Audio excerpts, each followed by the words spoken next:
Il legno brucia in Veneto e la recessione non lascia scampo al settore dell'arredo. Negli ultimi 4 anni sono 12.500 i posti di lavoro persi, quasi 500 le procedure di crisi aperte, 36 milioni le ore di cassa integrazione autorizzate, 1.000 le imprese chiuse. Alla fine del 2012 le aziende del mobile sono rimaste 8.600, con un calo medio del 10% rispetto al 2011, numeri che nel quartiere del Piave, un tempo il distretto d'Italia, raggiungono dimensioni ancora più allarmanti. Attorno a Pieve di Soligo, dall'inizio di questa pesante congiuntura, è scomparsa un'impresa su 4.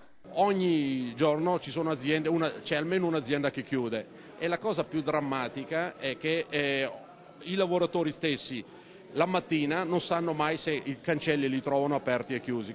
Le persone sono sempre più in crisi, hanno sempre meno risorse e sono sempre di più i lavoratori che rimangono a casa dal lavoro e non hanno più nessun sussidio. Se n'è parlato a Villa Brandolini di Solighetto, alla mobilitazione che la Filca CISL ha voluto chiamare Fondati sul Lavoro, con l'obiettivo appunto di fondare un'intesa regionale solidale fatta di regole, fiducia, legalità.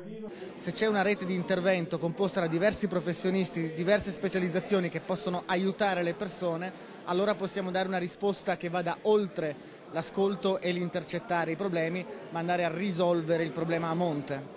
Sindacato e sindaci hanno così stretto un patto per la gestione dell'emergenza economica, ma anche delle ricadute sociali. 5 i punti in agenda: allentare il patto di stabilità, ridurre il carico fiscale, promuovere l'edilizia sociale, premiare le imprese serie, istituire un fondo di solidarietà. Nel frattempo proseguirà il programma di riqualificazione professionale che finora ha coinvolto 500 lavoratori dell'area. Molti dei quali hanno anche trovato un'occupazione. Tanto per fare un esempio, un mulettista è diventato un pasticcere, un'operaia adesso vende le sue opere sul web.